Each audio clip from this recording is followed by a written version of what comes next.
भाइयों, मैं संदीप कुमार आपको एक सच्चाई से अवगत कराना चाहता हूं।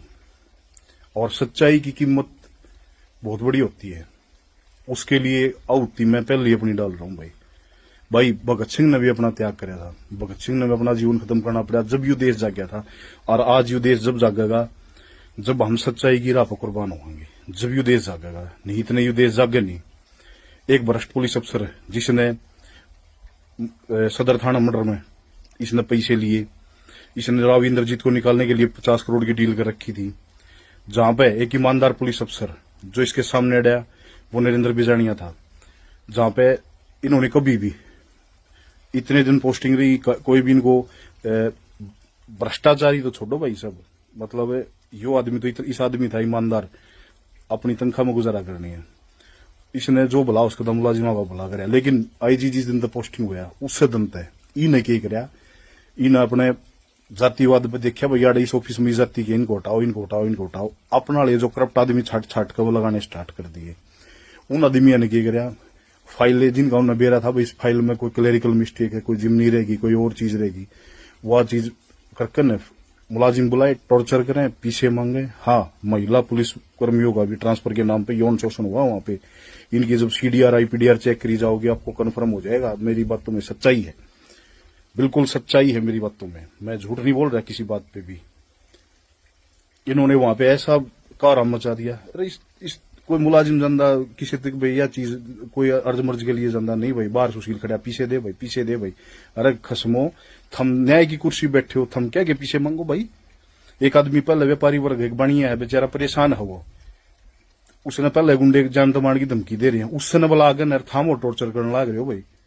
के हंगा बता रहा भाई, या कुर्सी मिल रही है या झाई तो मिल रही है, होगी बेतरी इसी गाड़ी आई है होगा इसका साड़ा बे मिल ले भाई, हो गए भैया आयोग में। ये इस दुनिया में सबसे ठंडे राज्य है क्या ये अड़े? ये राज्य नहीं है भाई, जनता राजा होती है, न्याय जनता करती है हमेशा। और आज मैं आपको सच्चाई बता रहा हूं, आपको सच्चाई से रूबरू करवा रहा हूं। इनकी भ्रष्टाचार की जड़ें बहुत गहरी हैं। जो दरखास्त इनके खिलाफ कंप्लेंट हुई थी उसी भ्रष्टाचार से डर के इसने सुसाइड कराया है। एक चीज और मैं बता देता हूं, जब हमने सुशील को पकड़ा था वहां पे गनमैन को, तो इसने रास्ते मृत्यु बताई। बोले एक चीज तो और रहेगी, मां के रहेगी भाई। बोले मैं ना एक जगह तो और मंथली कलेक्शन करके लेके आया था और वो पीछे डैशबोर्ड में रह गए। धर्मेंद्र ड्राइवर उस गाड़ी ने लेकर नए उड़ गया है। धर्मेंद्र और सुशील कुमार उस गाड़ी में दो आदमी थे। जब इसको पकड़ा गया, इसको शामिल जांच होने के लिए नोटिस दिया था। इन्होंने बोला ठीक है कोई दिक्कत नहीं, बोले आप सर बैठे हैं 10 मिनट में बाहर में, चलो मेरा बाल पाड़ सकते हो। भाई हमने क्या ना बाल पाड़ना, तेरे खिलाफ पब्लिक आदमी कंप्लेंट कर रहे हैं, हमारा पुलिस की ड्यूटी है, हम पकड़ांगे भाई, आगे अफसरादी सुपुर्द करांगे भाई, आगे तेरे खिलाफ न्यायिक जांच होगी, सच्चाई जो होगी वो आगे शमिया होगी। लेकिन इनका भाई अहंकार इतना करड़ा था, अगर कुछ नहीं। हाँ, जब नू देखा भाई तेरे पटली तेरा पाप का गड़ा भरली आई, प्रकाष्ठा होगी तेरी, जब इस आदमी ने केवल भाई तू बदनाम होगा और परिवार की राजनीति में भी नुकसान पड़ेगा, सारी चीजों में नुकसान पड़ेगा। इसने अपने परिवार को सबको बचाने के लिए सुसाइड की है। ये बात नहीं है कि भाई इसके साथ अरे बड़ी बड़ी जांच चल रही है, आदमी की लुगाई भी जेड़ा मंगी तो लुगाई तो ही बुरा था भाई है। इसकी घरवाली को भी डर है कहीं इसकी भी भ्रष्टाचार का भंडा ना फूट जाए। आयोग में बैठ कर ने इनके घरवाले ने, इसके फादर ने, सब ने भ्रष्टाचार किया। इनकी भी जांच होनी चाहिए संपत्ति की भाई। इनको लाइसेंस नहीं मिल रहा, ये भ्रष्टाचार करेंगे। और एक जाति के नाम पर नहीं, सच्चाई सामने आनी चाहिए।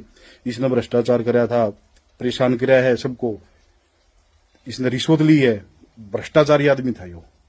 और मैं कति सच्चाई कह रहा हूं, जो पैसे टीएचसी वहां से सोनारिया टीएचसी ने इसको ले आकर दिए हैं सुशील को, वो पैसे इसके पास पहुंचे हैं। इसका डैशबोर्ड, गाड़ी के डैशबोर्ड में पैसे थे, वो पैसे इसकी लड़की ने लिए हैं। यू पैसे तो नूट गया, कहते पीछे बिरा लग गया जब इसने सुसाइड करी है। मेरी बात सच्चाई है। और भाई मैं अपनी आहुति दे रहा हूं इस चीज पे, क्योंकि मन बेरा पट गया कौम में, और हमारी देश की जनता आहुति पे जाग गए भाई।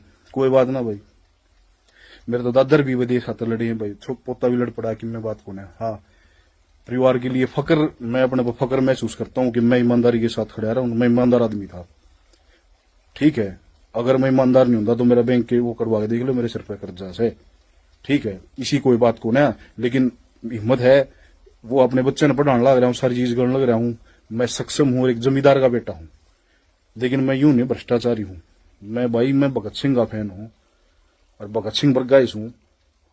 मैं डरूंगा ना किसी बात से, मैं मेरे हर एक चीज सामना करूंगा। लेकिन आज पब्लिक को जगाने के लिए, देश को जगाने के लिए ये जरूरी हो गया है।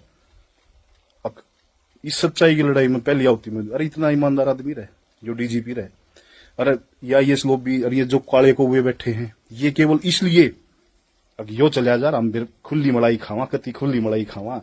अरे क्यों देश की बहन को डर लाग रहे हो है? यो देश वो भगत सिंह वर्गे कुर्बान होकर चले गए नू इस बात खातर हम याडा नू करियो, जाति का जहर घोड़ियो।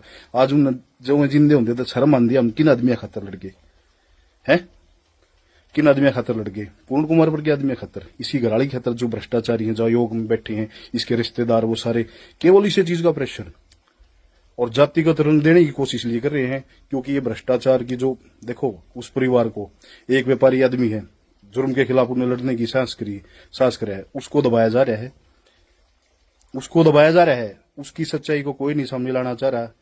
ये इसको दाह संस्कार नहीं करना होगा, ना पॉलिटिक्स में बनाकर ना बहुत बड़ी सच्चाई सामने आने से रोकी जा रही है। लेकिन मैं ऐसा नहीं होने दूंगा भाई, बिल्कुल सच्चाई सामने आनी चाहिए। इन्हें गलत कर रखा है, गलत का फल इनको मिलेगा भाई। इसी बात के साथ अलविदा है दोस्तों, अगला जन्म भी आऊंगे जब भी ये लड़ाई लड़ाएंगे भाई।